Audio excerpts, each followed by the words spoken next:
Good morning, Softball America. Welcome in. We're excited to have you. It is Monday, April 7th.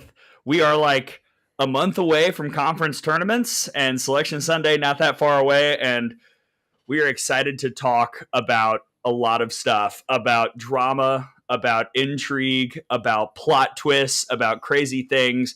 I'm not talking about last night's season finale of The White Lotus. No, I am talking about all the softball that we had this past weekend, and we get to break it down right now. I'm Gray Robertson. That is Tara Henry. Hello, Tara. How are you?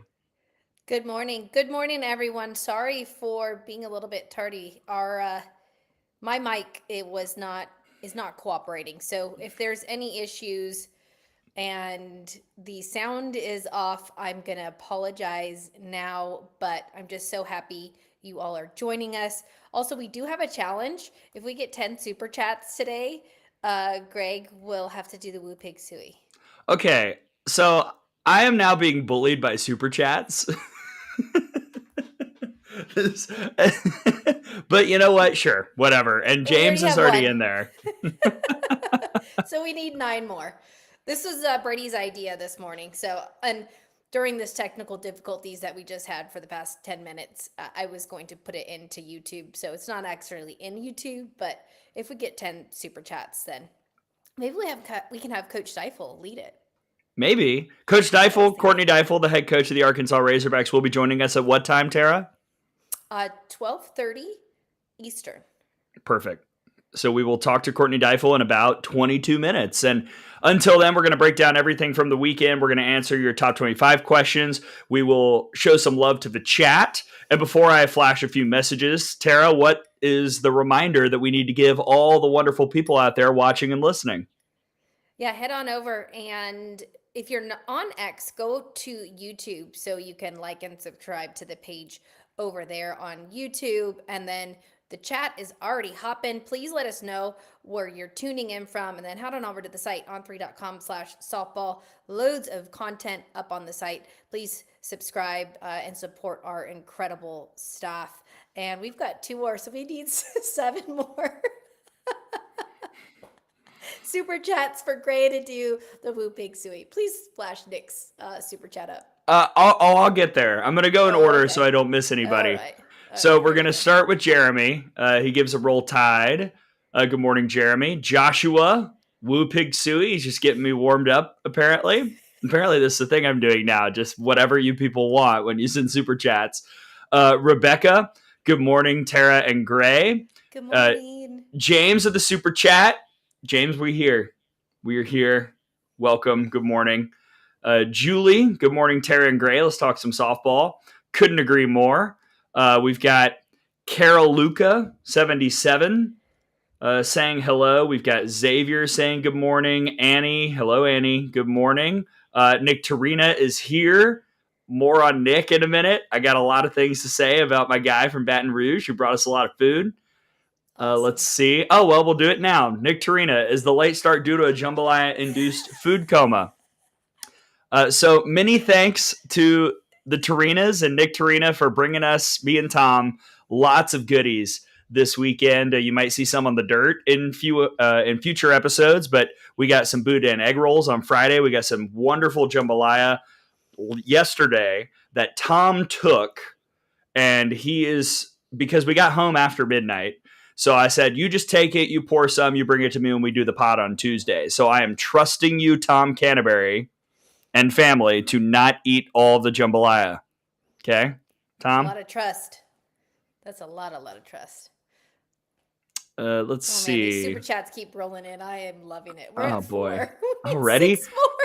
Morgan, good morning. South Carolina's number 1 in the RPI. Can't wait for the South Carolina-Arkansas series. We will talk about that. Annie, happy Bama OU week. I will definitely talk about that in just a little bit. Let's see. Adair's tuning in from sunny Beverly Hills. Mark, hello, sir. I don't agree with that for poor Gray. Nobody should be made to do that. How humiliating.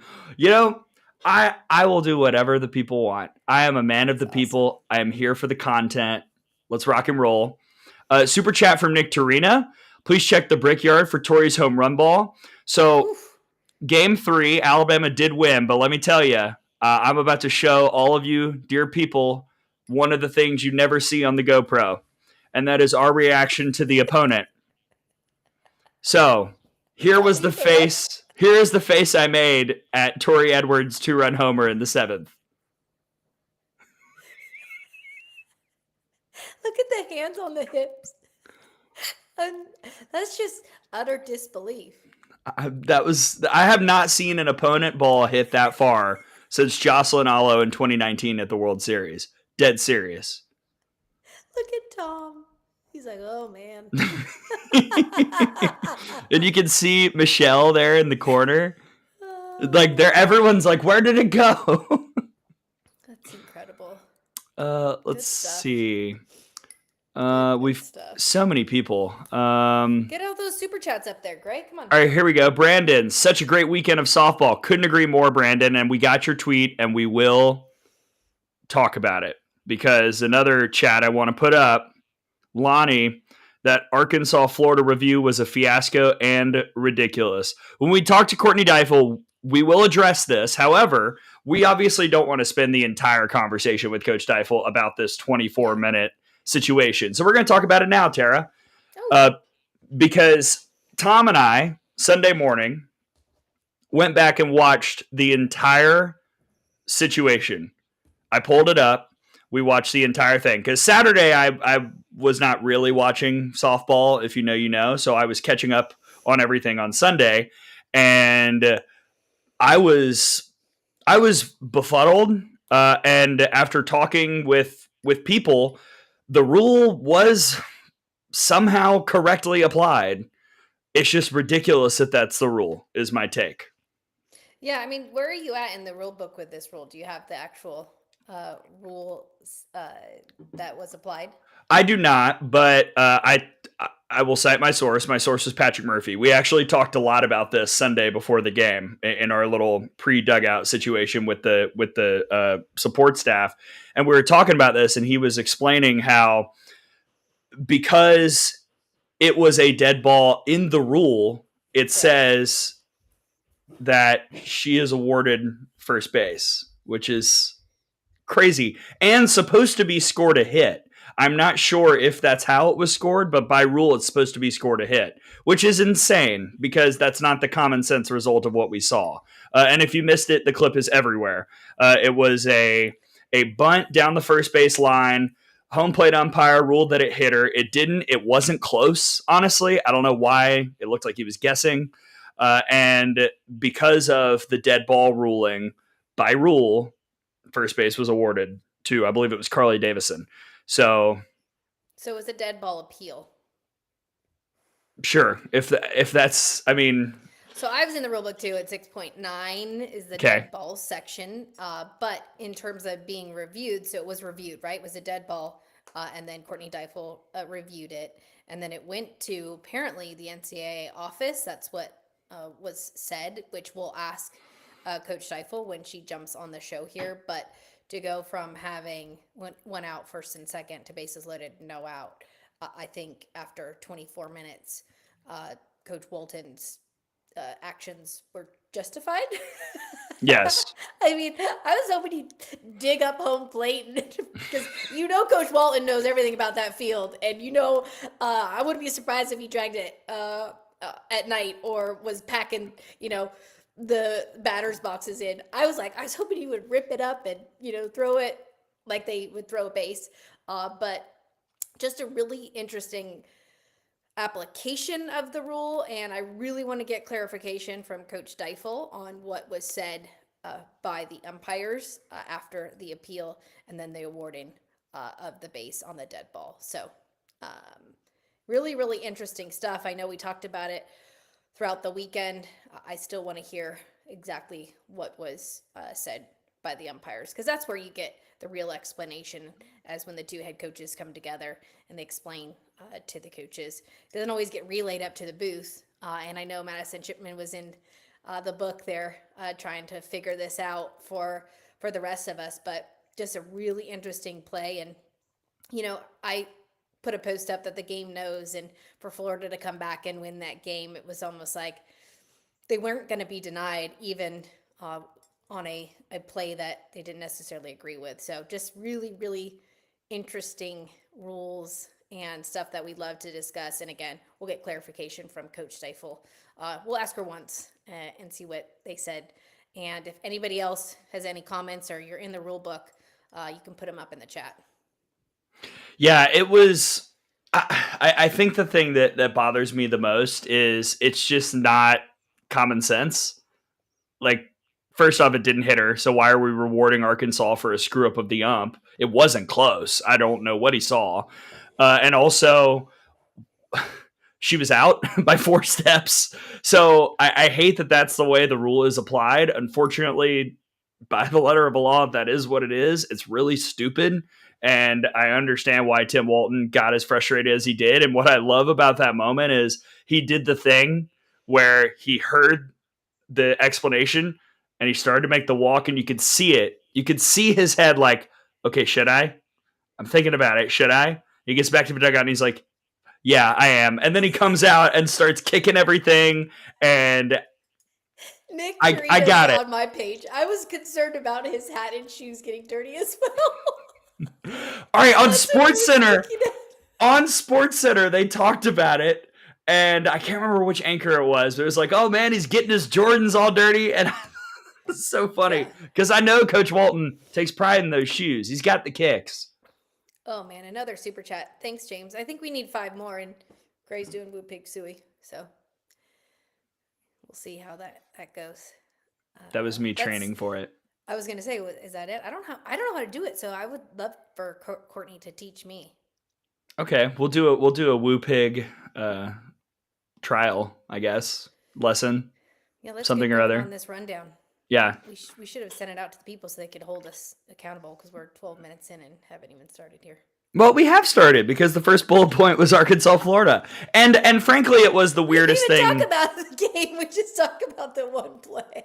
That was the thing I got the most tweets about all weekend. I have never seen softball Twitter as up in arms about a single play in a very long time. And people were all about it. So again, we'll address it more with Coach Deifel in just a little bit. Let's also talk about the big week that Florida State had. Part of what was a very tough week for Florida, and we'll get to that when we discuss the top 25. But FSU took down the Gators in the midweek, and then what a comeback against Virginia. Friday lost to the Hoos. Saturday, it looked for all the world like Virginia was about to win this series in Tallahassee. Like maybe the hangover from the Florida game in the midweek was going to take down the Noles for the first 2 games. But Florida State got the big hits late, made the comeback, and then just destroyed Virginia in game 3 to win that series and really set themselves up in the last month of the season. Yeah, I mean, Bigham shut out the Noles 2-hitter in game 1. And then Florida State was down 7-1 at one point. And for that offense to come back and get the W, Janai Kerr was 3 for 3. Kennedy Harp had some big plays, but just been really, really impressed with that offense. It's been very consistent since opening weekend. And again, I watched the Noles in Mexico, and then to watch this weekend, their ability to put runs on the board. You got Issa Torres, arguably the best shortstop in the country, Jasoni Beecham in that 2 spot, Janai Kerr, Michaela Edenfield, Katie Dack, Kennedy Harp, who's had a red hot start. I just have been really, really impressed with that offense. Yes, Kennedy Harp. And then the pitching staff, Alani really using that pitching staff strategically, her pitching by committee approach, throwing certain pitchers certain amount of times to batters, and Ashton Danley getting it done, and Jazzy Francic, the freshman in the circle. So I just have been impressed with Florida State week in and week out and their ability to stay steady. It's not a roller coaster. I think they've just done a really nice job. 6 super chats. Thanks, James. I'll keep talking about FSU if he's going to be given super chats. I think we've got, 4 more super chats, and then Gray is doing the Woo Pig Suey with Coach Deifel. So yes, again, just really, really impressed with the Noles and had a nice weekend after dropping that game 1. Shout out to Jade Hilton as well for Virginia with the home run, but Eden Bingham, just tough. Virginia, that's a tough squad, and I really think that's a nice series win for the Noles. Yeah, Virginia is going to be one of those teams, not to get too, into the bracketology weeds, but last year they had a really tough draw in regionals. If they get the right path, they could be a team to kind of make some noise. They're not going to host probably unless they really go on a run in the last few weeks, but Virginia is going to be kind of one of those scrappy teams, and frankly, they were last year. This is a team that does a lot of stuff really well. They're very consistent. They have a lot of options in the circle, like Eden Bingham. Courtney Lane threw well. Savannah Henley's had some moments this year. Like there are things that make Virginia dangerous, and we almost saw all of that lead to a series win in Tallahassee, as Brandon reminds us that we have 8 super chats. So we need 2 more people. I'll do it with you, Gray. You don't have to do it alone. I'll do it. Yeah, you will. Yeah. That's right. Don't you forget it. Yeah. Okay. For it. Let's talk about the run rule of Palooza that was Tennessee, Mississippi State. Wild. I mean, we thought it was, I personally thought it was going to be a low scoring game with obviously Pickens and Chafin in the circle, but it wasn't that. And I've been really impressed with Tennessee's offense. I know everyone else hasn't been, but I've been impressed with Tennessee's offense. And I think in that game too, we saw how lethal Mississippi State's offense could be. 8-run first inning with Sacco starting it off, Barbary back-to-back solo shots. They were really, really impressive. But again, Tennessee hitting the long ball. And it was really impressive. Kinsey Fielder getting it going in that game run. And then McKenna Gibson had 3 home runs in as many games. So huge for the Vols. We need 1 more, people. We've got 9 super chats. I've already had my coffee, but thank you. Keep going, Tara. But again, Tennessee, an impressive win. Pickens in the circle. Just once Pickens has a lead, it's just going to be really, really difficult to come back from that. It's just it is deflating when you got somebody throwing 77, 78, and then an off speed in the mid 60s or change up in the mid 60s, which is wild. And just impressed with the Vols and the offense, which I think was a big question mark. And Gray, I don't know what your thoughts are on Tennessee, but I've been pretty high on the Vols the last couple weeks. I think overall this series kind of solidified what I thought about both teams. I feel pretty good about their aces. Chafin did not have a great weekend. Tennessee was kind of all over. I think they did a really good job preparing for her, and a lot of that goes to Craig Snyder. I know, I see it. We'll flash it in a second. Let me finish my thought. Dang it. Golly. Oh, the things I do on this. Put the chat up. Okay, I'll do it. The things I do for you people. Yeah, we have our 10th super chat. Woohoo. I will woohoo pigs in just a moment with Courtney Deifel. So I feel good about the aces. I think Tennessee had a good plan against Chafin.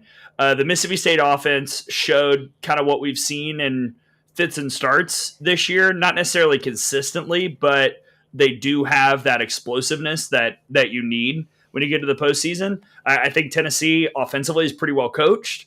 Carlin Pickens is really good, and the pitching behind both aces on both sides is a little shaky. You don't really know what you're going to get.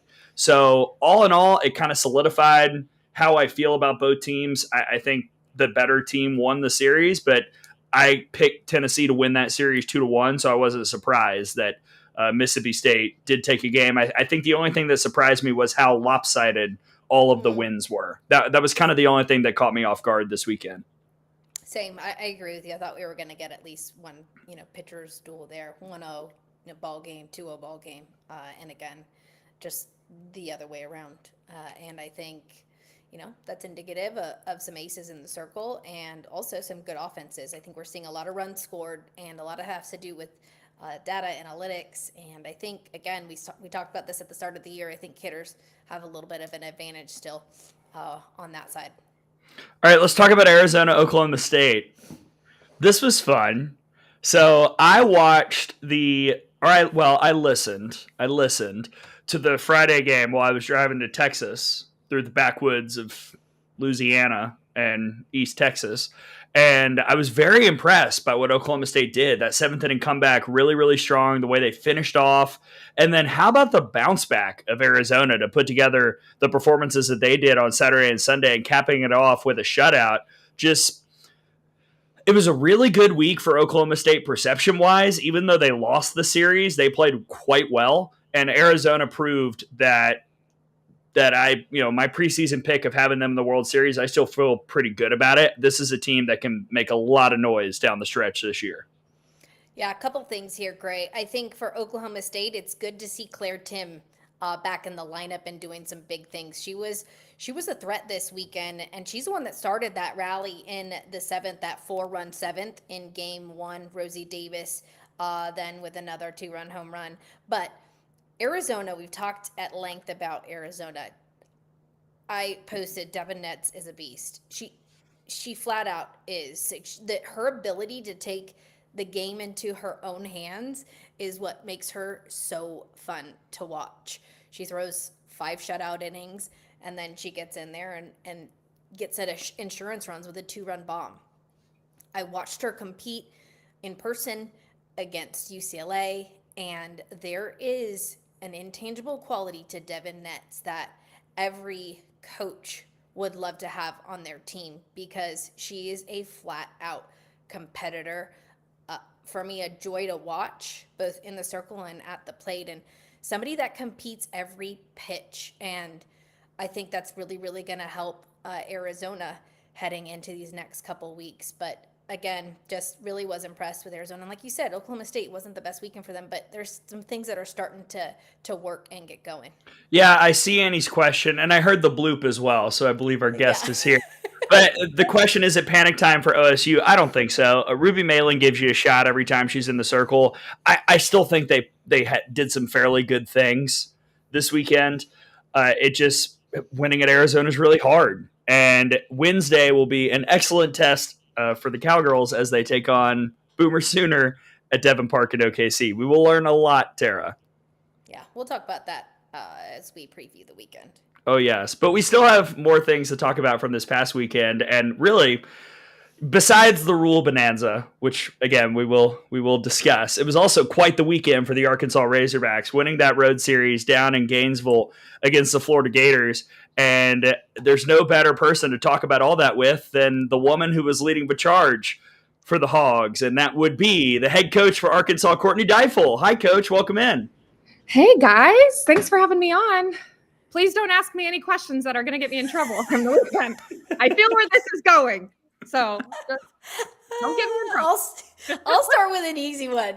Coach Deifel, I know to start SEC play, in the beginning of SEC play, to struggle a little bit, and then for the team to start really putting it together, what have you seen over the last couple weeks that has brought this team to that big series win this past weekend? Well, I think more than anything, they just start really enjoying the moment. I think those first 2 weekends, they weren't ideal. We got punched in the face a little bit. SEC play can do that to you. But they've just really come into their own. And that's what's fun. I'm just trying to stay out of their way, leading the charge, but staying out of their way, letting them do their thing. And they're just having a blast. And I think this game has the potential to wreak havoc on your mind. Whether it does it to you, you do it to yourself. I think we were in that spot and we just had to figure out how to get out of it. And how we got out of it is just getting back to us, having fun, having a blast together. This team's really talented. So it's just getting out of their own way and just enjoying the moment. And that's what they're doing so well right now.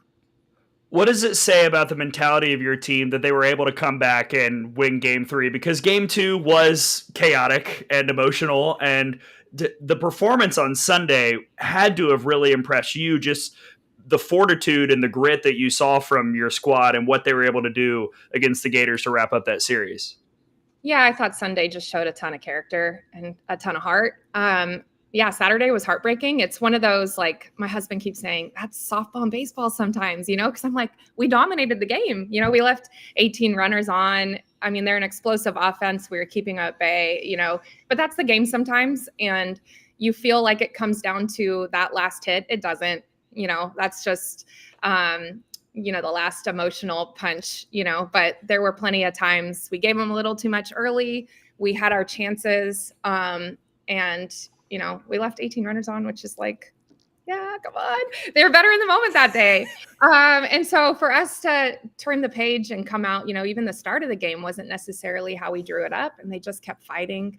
And this team just has a ton of character, and that's what we saw on Sunday. To go into Florida and win the series is so huge.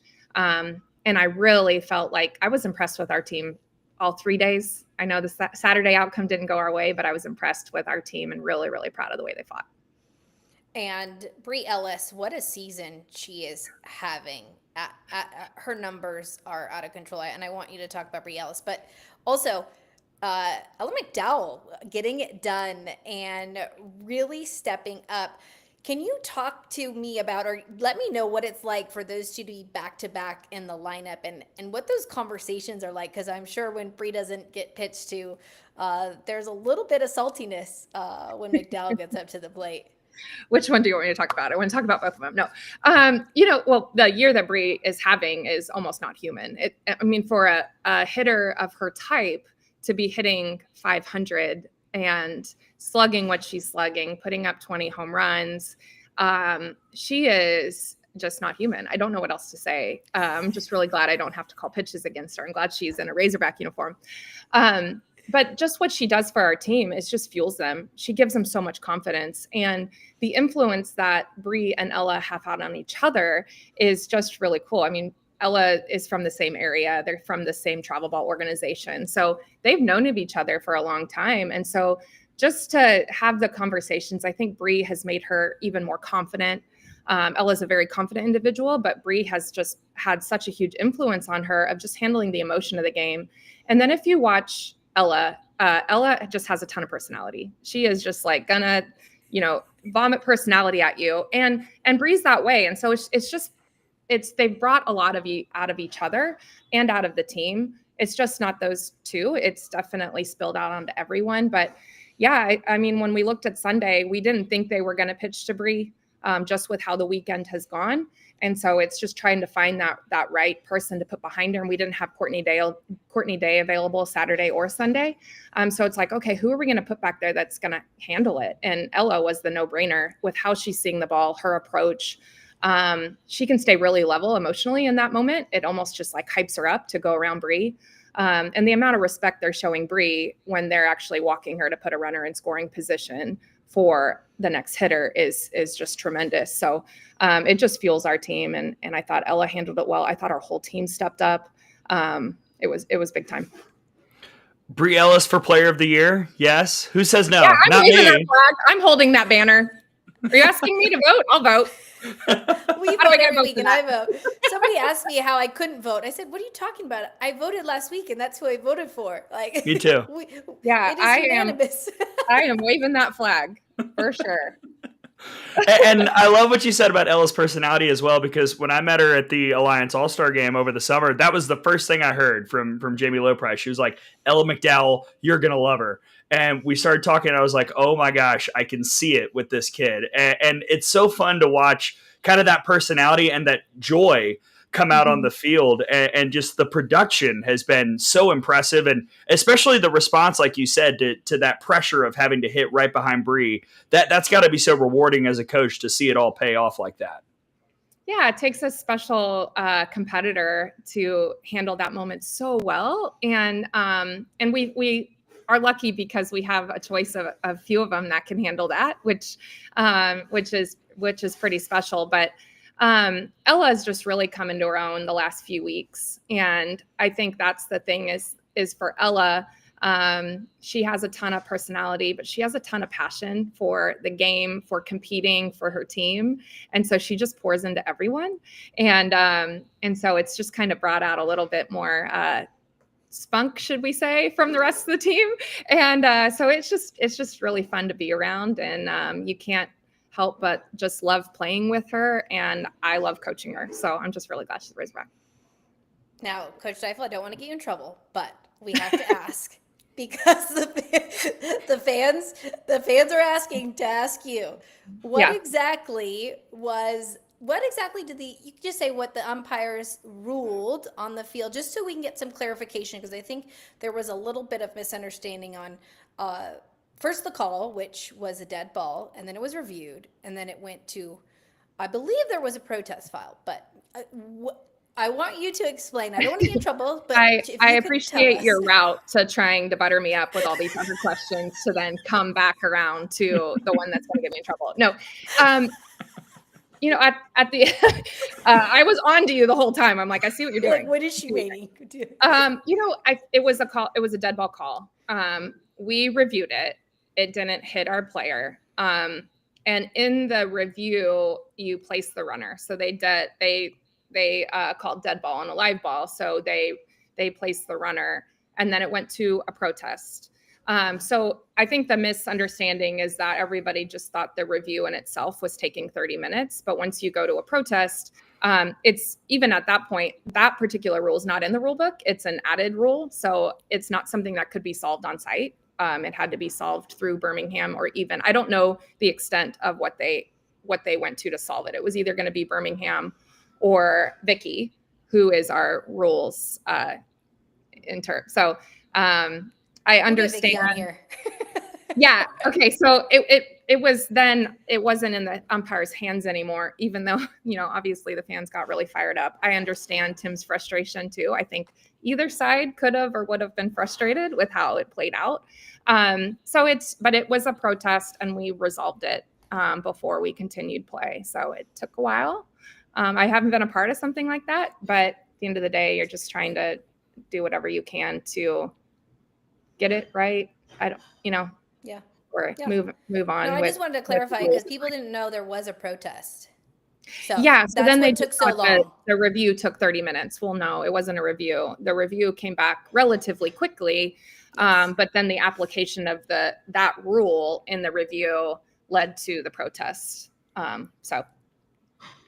So I'll ask this question, because the TV broadcast was showing a lot of the crowd reaction, a lot of you and a lot of Coach Walton. We didn't see a lot what the team was doing during this. How did everybody kind of stay loose and stay relaxed during this extremely unexpected delay?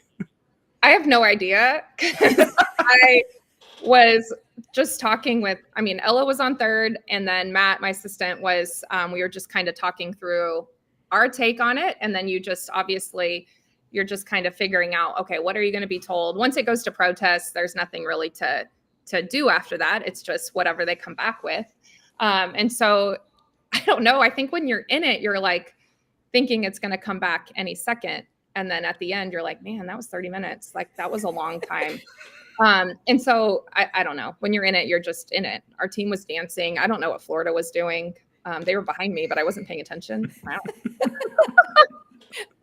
Oh, that's awesome. I had better info for you. Better intel. I love it.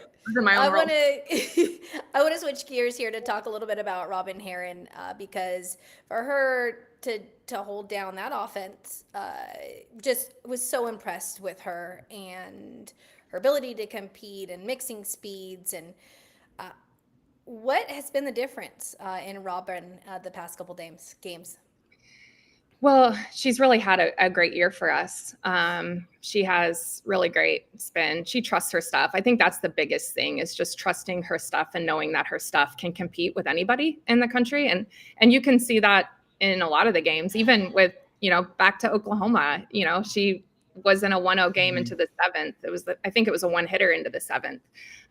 They got a swinging bunt, and then they exhaled, and got a jam shot. That's the game sometimes, but she's just stayed really level emotionally and competitively. So her big thing is just really trusting her spin and her mix of speeds, but then just elevating the mentality piece more than anything, to be an ace, and to be an ace in this conference, with all the technology. There's no secrets anymore. And so sometimes you can work yourself into thinking you have to do a little bit more.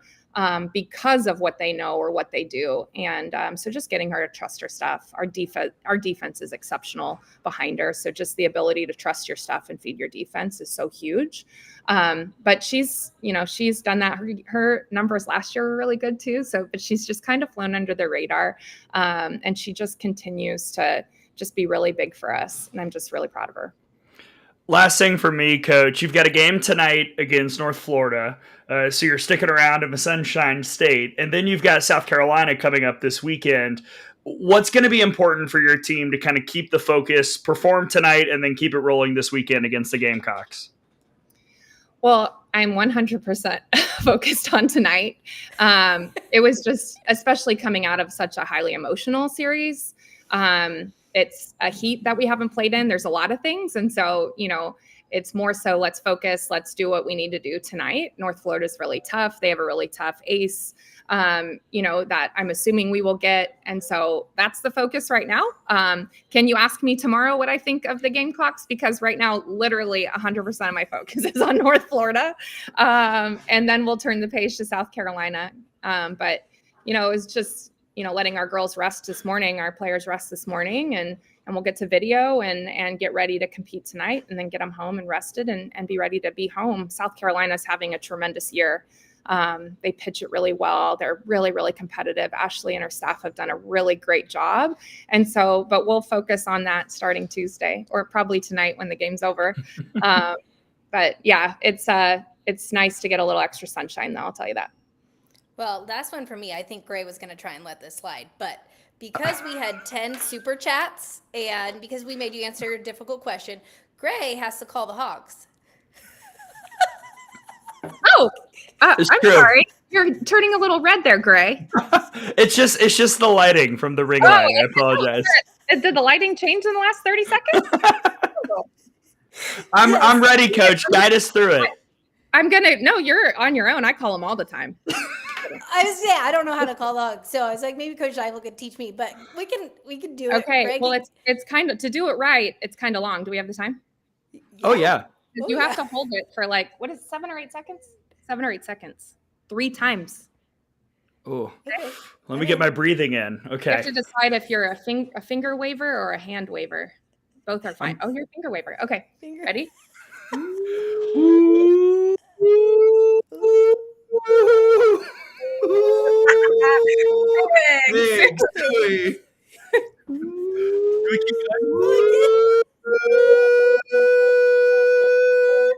Big Suey. Last one.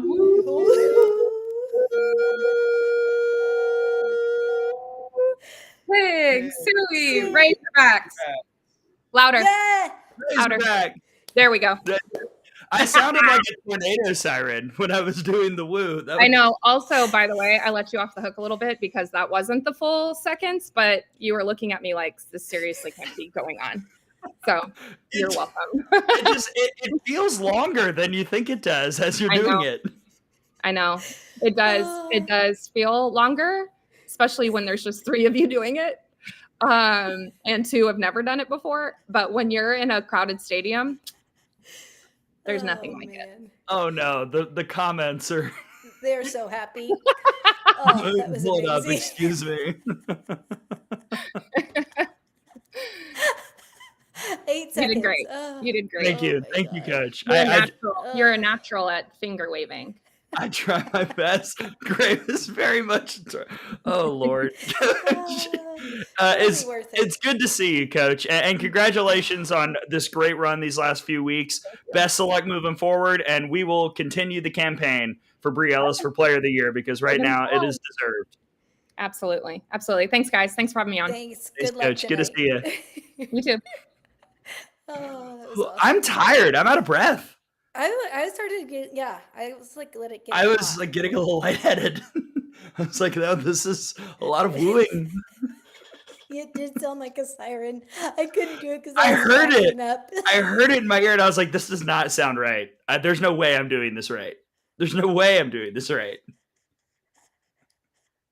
Oh, that was classic. Thank you all for Thanks, allowing Coach. us to do that. Oh. Yeah, that was great. Good stuff. Good stuff. Oh my gosh. Oh yeah, that was fun. Coach Oh Deifel is incredible, but what a job she's done yeah. this season with Arkansas. Just so impressed, and as a head coach, as a role model, I love that she's just trying to get out of their way. Right? Mhm. They're so talented, and just her ability to lead that squad. Very, very impressed. Oh, the chat. You guys are awesome. Thanks, Nick. All right, moving along here. The things I do for the content, but I'm happy to do it for Coach Deifel because she's a wonderful lady and I always enjoy chatting with her. One of my favorites. Oh, Okay, should we talk about the top 25? Yes. Okay, great. Let's send in your questions. Send in your questions for the top 25, please and thank you. We will flash them if they are reasonable. We'll just say that. Here is my cheeks hurt from laughing and smiling. Me too. That was amazing. That was a time. I'm so getting clipped. Okay, here's the new top 10. Number 1, Texas, still there. Number 2, Oklahoma, up a spot. Number 3, Texas A&M. Number 4, LSU. Number 5, Florida State. Number 6, South Carolina. Number 7, Arkansas, Coach Deifel, who we just talked to. Number 8, Oregon. Number 9, UCLA. Number 10, Tennessee. You will notice no Florida. They're down in the 11 spot. Kevin's got a question. Is Florida overrated?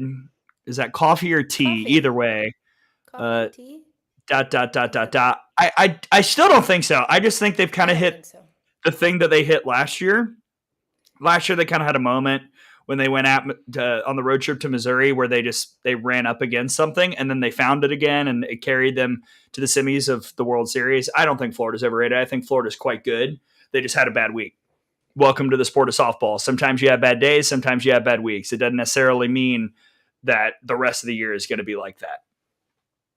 Yeah, and I don't see Florida staying outside the top 10 very long, but they're just not playing very well right now. And that happens. Again, you'd rather it happen now than towards the end of SEC play and the SEC tournament heading into regionals. But so they've got so much talent up and down that lineup, just got to figure it out in the circle. And the offense, just sometimes, like you said, Gray, sometimes the bats go cold. But again, they've got so many weapons, and their ability to hit the ball out of the yard up and down the lineup makes them a very, very dangerous team. And again, I don't see Florida staying outside the top 10 very long, but they're just not playing great ball right now.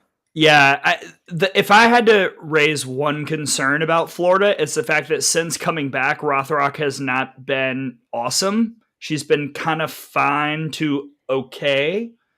And part of that is probably just kind of getting back into the swing of things. It takes a minute, but there was a reason we only saw her one time this past weekend against Arkansas. And she didn't throw all that well against Florida State in the midweek. So she's got to be back because while the rest of the pitching staff is doing their very, very best to kind of hold the boat up above the water while Rothrock's getting herself right, they need her. They need Keegan Rothrock because those other arms are just, I'm not quite sure if they can shoulder the load that they would have to if Florida wants to go super deep. Yeah, I agree. And I know there's a lot of questions happening in the chat right now. Yeah. So we can move past Florida. You want to go to LSU or South Carolina? Well, let's go to Elijah. I'm going chronologically. Nebraska's still ranked. Come on now. I had Nebraska out. Nebraska is 25 in the Softball America poll. It's snuck under the radar that they lost to Purdue last Monday. I didn't know that until the next morning because I had just forgotten that game existed. And so I had Nebraska out. They went 2-2 this week. I did not move them back in. I had Washington as my 25. And I know that there was it was pretty tight between those two about who was going to get in where. But here's the other issue, guys.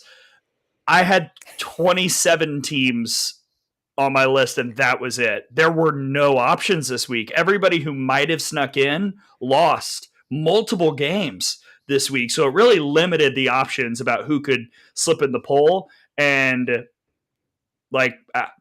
it was Georgia had to have a really bad week to even fall out. I had them at 25 as late as Saturday morning, even though they hadn't won a game this week. That's how few options there truly were to fill out the top 25. Yeah, I mean, if you take a look at our 23-25, you're right, Gray. They're just, nobody had a fantastic weekend. And in fact, 23-25 either dropped a game or Georgia 3. So Clemson was 3-1, obviously big series on the road. Stanford, Alabama was 3-2. Georgia was 0-3. Oklahoma State was 2-2. And then FAU was 2-2. So just a tough week for that bottom part of the bracket. And like you said, Nebraska right there at 2-2 on the week as well. This just jumps on in, and Georgia falls out of the top 25 there. So yeah, it was tough. The last part of the top 25 was a little bit more difficult than normal, and our top 10 was actually all over the place too in the voting. So again, it was a fun week to put in votes, but I think it's pretty close to what everybody. I think so. All right, I'm going to flash Clint's comment.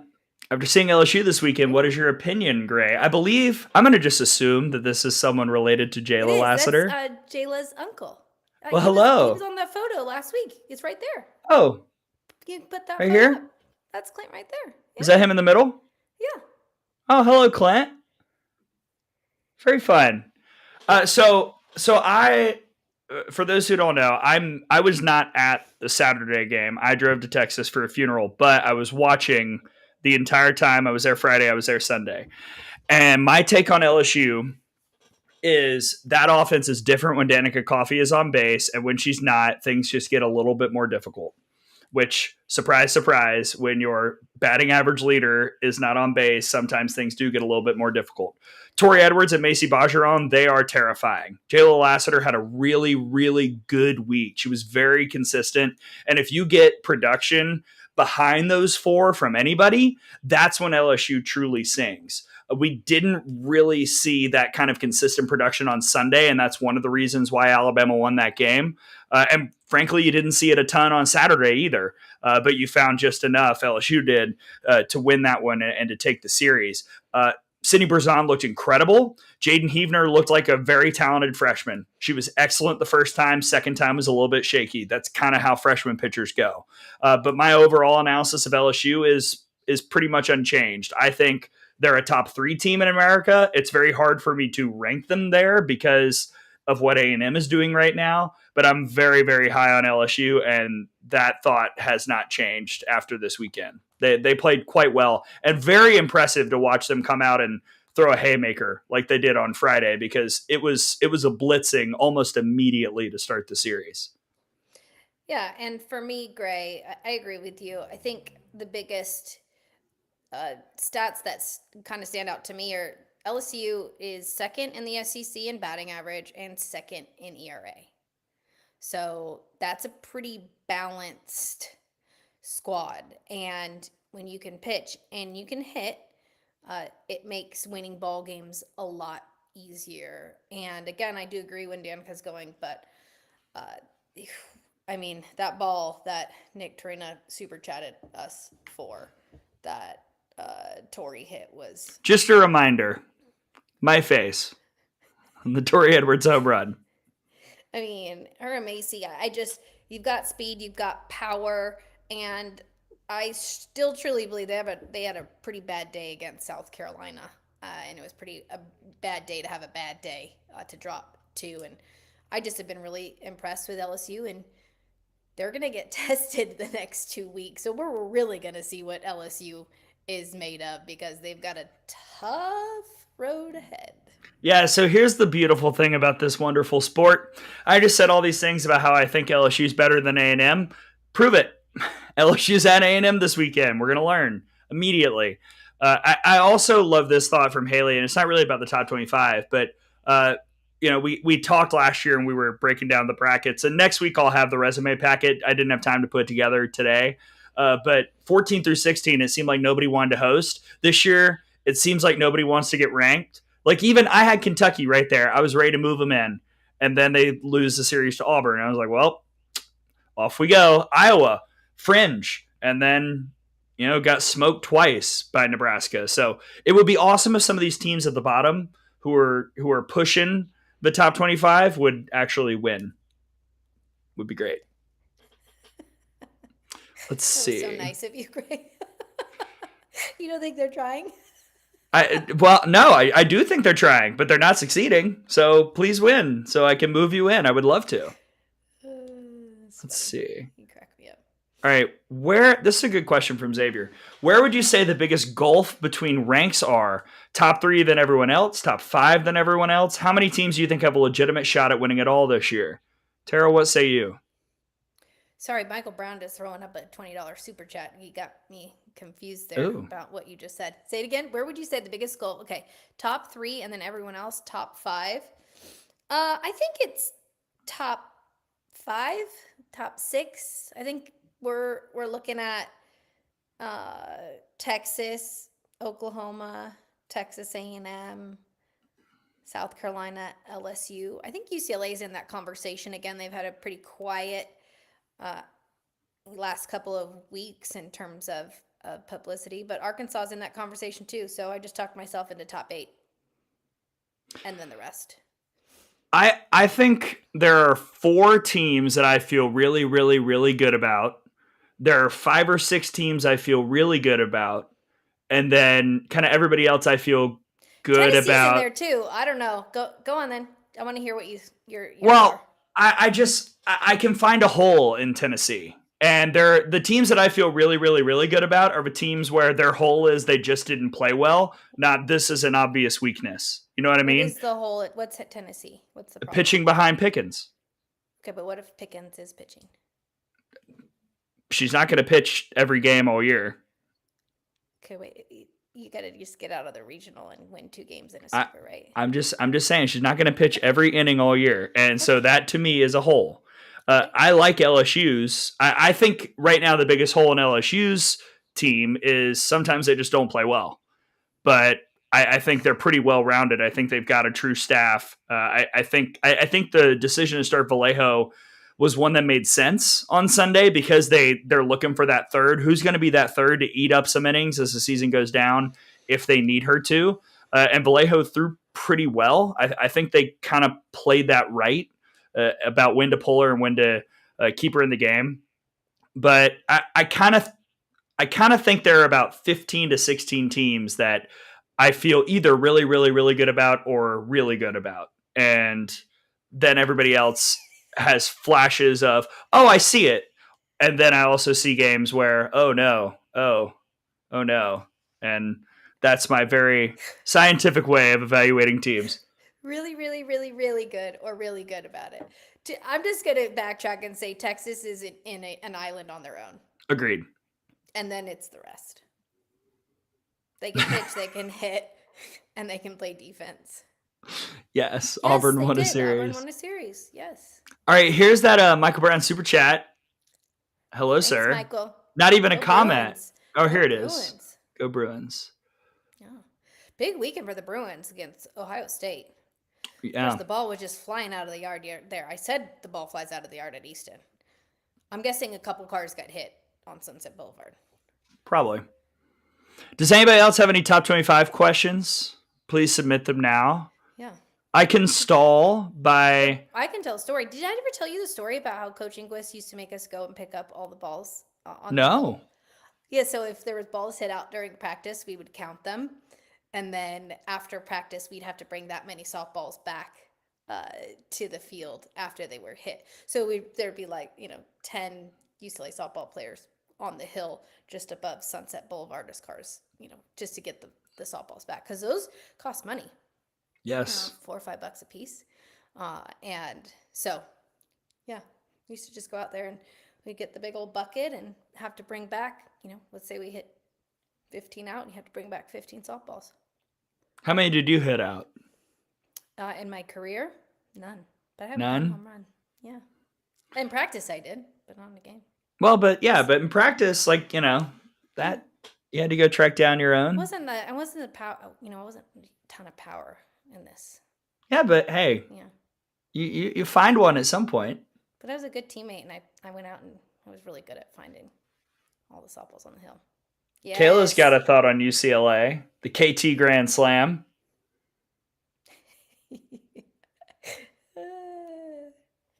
Didn't miss him. Yeah, I did miss him in person. Yeah, gosh, for her to get going, Caitlin Terry. That again, talk about helping yourself out. I talked about Devin Nets at the top of the show. Caitlin Terry doing it in the circle and at the plate this year. I love that you're getting called out. When did I say that? Did I say that? Yeah, I don't know. Maybe he remembers. If I said that Ohio State was going to quote win at UCLA with definitive verve, that it sounds like I was lacking sleep. I probably said something along the lines of Ohio State has a chance to win because of that offense. I highly doubt that I said they would win. What does that even mean? They played 2 games. Okay. Here's another ranking question from Roach. Did Virginia come close to the top 25 or the losses push them back again? My last spot was down to Washington versus Virginia, and I picked Washington because overall record-wise they had the better week, although I was probably performance-wise more impressed by Virginia, if that makes sense. Yeah, I love what's going on in the chat right now, and can't forget to give flowers to Taylor Tinsley with a one-hitter against a very volatile and very explosive Ohio State offense. Just really, really impressive to see Taylor Tinsley getting it together and Caitlin Terry and the Mudbugs. Let me tell you, Nick Torina, the Mudbugs for sure have the best helmets in America. I don't know if we can get Nick to send in a photo or if he can post it on X, but the Mudbugs and Tatum Torina, watch out. I think, what's Tatum? She's class of 2038. What year? She's at it. Oh my gosh, I'm going to be like well, 40 then. 10U, right? So what? No, probably 30, 34. 33.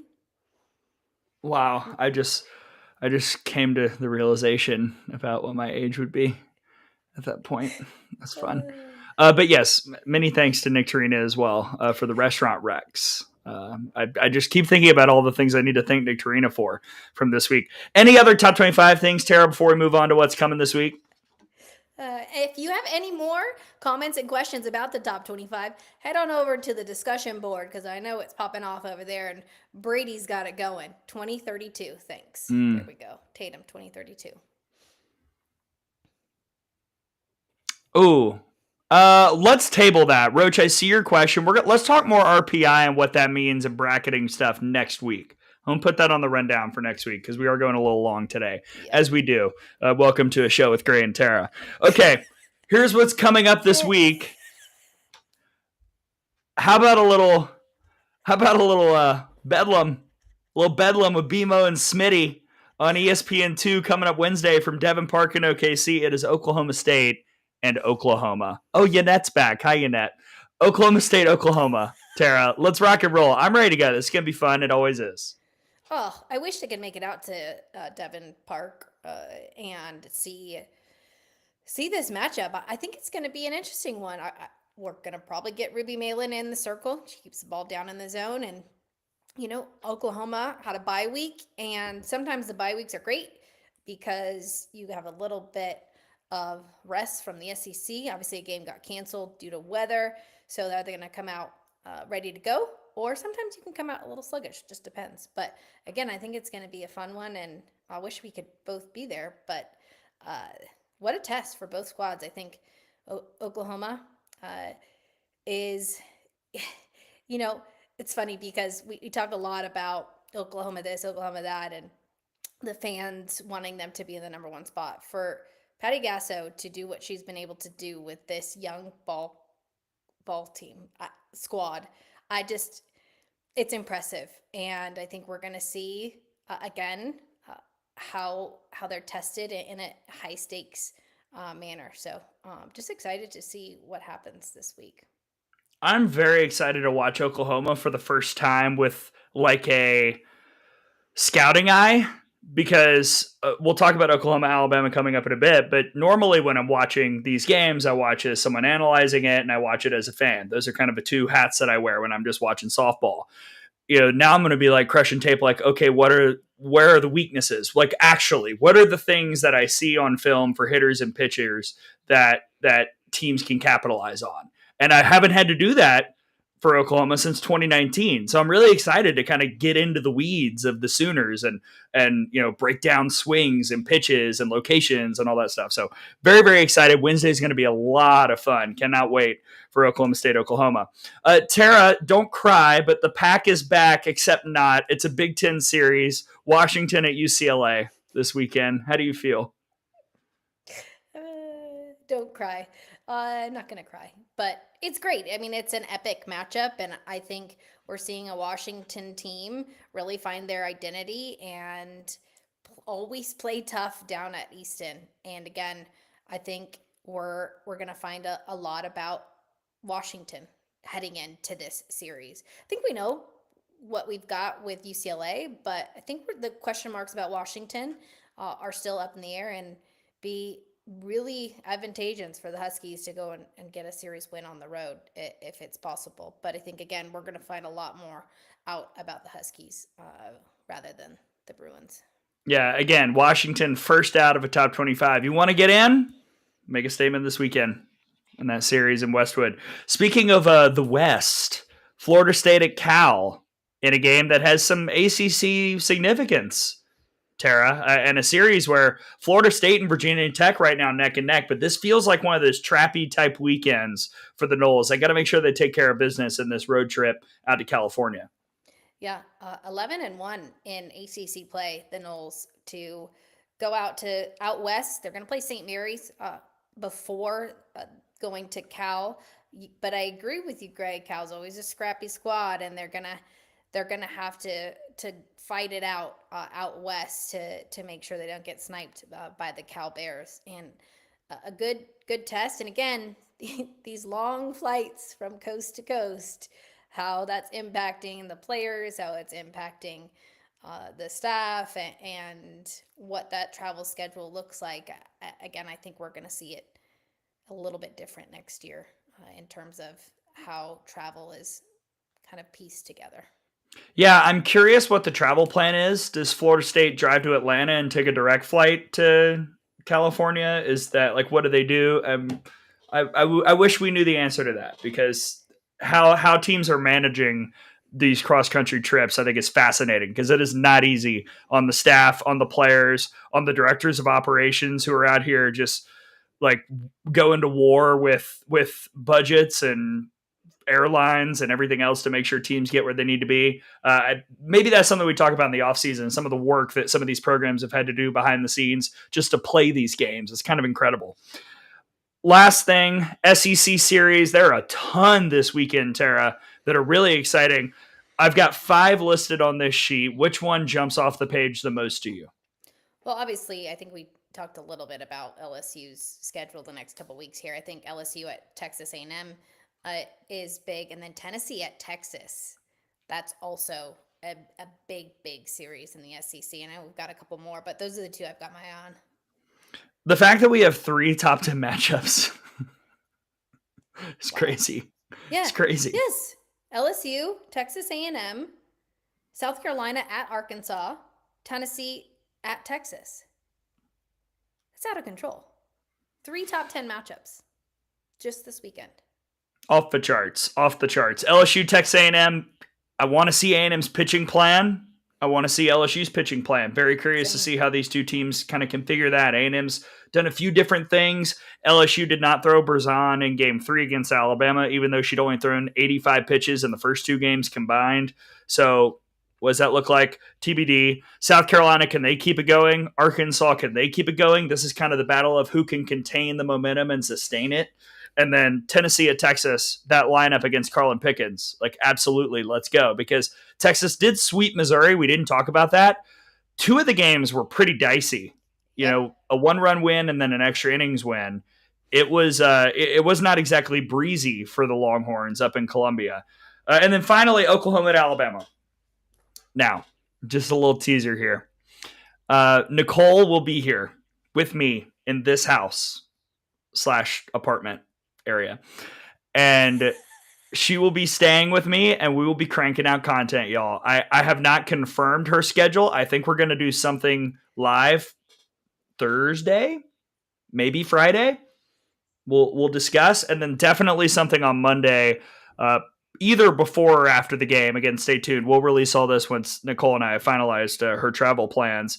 And also, if you're a Sooner fan coming to Rhodes this weekend, welcome. If you need restaurant recs, hit me up. I got you. And if you're in the stadium, please come by and say hello in the radio booth. Tom and I will be there. We would love to meet you.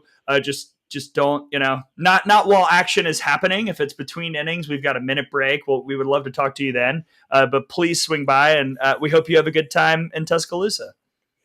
Yes, let me tell you, do not go by the radio booth while the game is going and say hello, because they're working. Yes. You can wave. I'll jump up there and wave. Yes, really high. Because here's the thing. The crowd mic is right there. So when these people come up and like... told everybody, the crowd mic is there. I'm being honest. People will come up and go, hey, that was quite a game. And it's like right in the mic. And we'll both be like, sir, we're on the air. Yeah, Please. I might actually make it over there for one of those games. It's on the docket. But tonight, don't forget, Texas A&M, Georgia. It is 4 hours, 47 minutes, 14 seconds until that game. What? I'm on the Texas A&M Oh. website. Gives you to the seconds. Wow, that's specific. So again, that's tonight in Athens. Will there be dancing? I think this is about me and Nicole being party people. Oh. We be party people, I assume. Yeah. Elijah, will Gray have that same face he had at LSU? Probably not, because that face that I had, I haven't shown since 2019. So that face does not happen. People don't hit 303-foot home runs very often. Just saying. You never know. We'll find out, right? We'll find out next week. That's right. The GoPro will be running. We'll find out. For many hours. And finally, JB, thanks for what y'all do. Softball is the best sport in the world, and it's appreciated. You continue to bring exposure and support to it. Softball is the best sport in the world, and we appreciate the great Courtney Deifel, head coach of the Arkansas Razorbacks, for coming in and woo-pigging with us here on the pod. And we appreciate all of you out there for commenting and listening. Tara, any reminders about what's on the site right now before we wrap up? Yeah, obviously top 25 is up on the site, and the ACC Power Rankings just dropped as well, and we've got loads and loads of recaps from the weekend, and we'll have some good stuff, especially those composite rankings, which come out every Wednesday. That gives you more of a snapshot of everything that is happening across the country in terms of team offense, team defense. Really love that Jason has put that together for us this week. And then we will vote on the player of the year each week. Those will go out. I don't know that we'll see much of a change there. But again, head on over to the site. Let us know what you think. We'll have some Synergy video up as well. We'll go to the film room. So we'll break down some more stuff on Synergy for you. And if you'd like us to break anything else down, let us know. Send us a message, and just appreciate each and every one of you for being here every Monday and hanging out with us and being a part of the chat and just discussing softball. We're really, really lucky, and appreciate you, Gray. So thanks for being here. I appreciate you, my friend. You were very helpful this weekend, and I thank you for that. Cheyenne, yes, we're going to be getting more into bracket stuff. I will have my own bracket packet.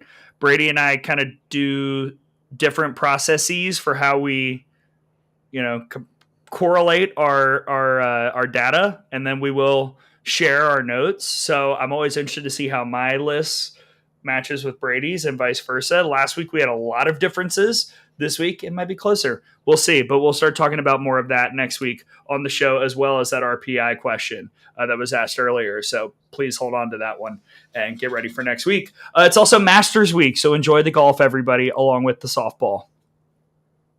You should go, Tara. You're right here. You're right there in Atlanta. Yeah, Augusta's right there. Thursday through Sunday. Maybe I'll get a green jacket.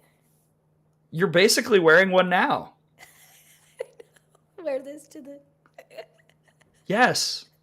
to the course. I mean, how long is that drive? Does anybody have any ends to the Masters? It's from Atlanta. It's like 2 hours, maybe. That's probably a pretty expensive ticket. My sister's going today to the practice round. I don't know how. She told me Saturday. She was like, "Oh, guess where I'm going Monday." I was like, "Oh, I'm just gonna woo pig with Courtney Deifel on the pod. That's my Monday. What are you doing?" She's like, "Yeah, I'm going to the Masters." She's like, "Yeah, I'm gonna go." All right. So for Tara, Rory McIlroy Henry, and her green jacket, or My as brother's name is Rory. Did you know that? I did. How about Tara Woods, Andrew Petty, Tara Woods? I can play golf actually. So if anybody that's on here wants to go play golf, let me know. You can play golf, Gray? Yeah. Yes. Yes. I didn't know that. Are you kidding me? Oh, My hair with my yes. polos? What, you think I just wear this for fun? I'm hitting the range after this. Okay, the next challenge is Gray and I go out to the golf course. Wait, hold on. I know we're about to wrap. I'm sorry. We need to, in the off season, me, you, someone in softball. How about Carol Hutchins or Mike Candrea? We play golf. We content create during that. Who says no? Yeah. Carol Hutchins will wipe me on the course. I know she's really good at golf, but I can't wait. Yeah. Let us know. Coaches, players, whoever wants to go out, play around a golf. You can do it in Palm Springs too. We'll figure it out. Yeah, I'll be there. Okay. Sorry. For Tara Henry, I'm Gray Robertson. Thank you so much for dealing with these chaotic final 5 minutes on Good Morning Softball America. Thank you everyone who tuned in and commented. Thank you to Courtney Deifel. 18 holes between Tara and Gray. Who says no? We'll set the odds now. I got to bring my caddy. My dad is my caddy, so he's got to be there. Okay, I'll find a caddy. He's the best. Yeah. Okay, we'll figure it out. Anyway, thanks for joining us on Good Morning Softball America. We'll see you next week. Have a great week, everybody. Enjoy the Masters. Enjoy all the softball. Great slate. We'll talk about it next week. See you then.